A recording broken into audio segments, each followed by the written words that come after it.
Hi, my name is Dr. Lexie Wang, and I'm a facial plastic surgeon at West End Plastic Surgery in Washington, D.C. Today on Face the Facts, we're going to talk about what happens when you break your nose, such as if someone punches you in the nose.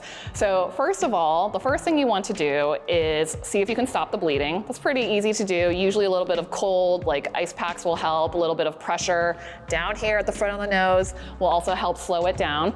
But the next most important thing that you need to do is you do need someone to look inside of your nose. Most commonly, this will actually end up being an ENT doctor or an ear, nose, and throat doctor, such as myself, needs to look inside of your nose and make sure that you do not have something called a septal hematoma, which is basically blood forming between your septum. If you have this, that needs to be drained immediately. Otherwise, it can actually kill the cartilage of your nose and give you something called a saddle nose deformity, which you do not want, okay?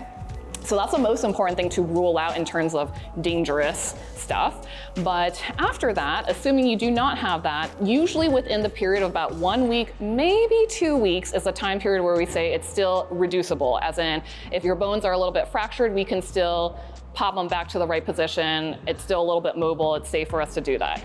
If you are looking for that, you can usually go to either an ENT doctor or a plastic surgeon doctor. Pretty much any of them would be capable of doing this for you. It can sometimes be done while you are awake, even with just a little bit of numbing medication. A lot of people, of course, choose to get put to sleep just for a very quick snapping of things back. But basically what we do is we will check to make sure that your bones are still mobile, i.e. that we can still shift them. And then after some degree of numbing and relaxation, we'll physically pop the bones back to where they need to be, so that way things are nice and back to how they should be. Afterward, you usually will get a cast that you're gonna wear on the outside of your nose for about a week, just to make sure that things are setting in the nice right location. And then usually you will follow up with that surgeon for, a couple of months, maybe up to a year, just to make sure everything is kind of healing nicely and beautifully. Now, if you did not make it to a surgeon in time to reset the bones, that's okay. But usually what that means now is that if you do decide you want to pursue something for your nose, you do have to wait for a good maybe few months, 3-month, 4-month-ish period for things to kind of totally heal, a lot of that swelling to come down.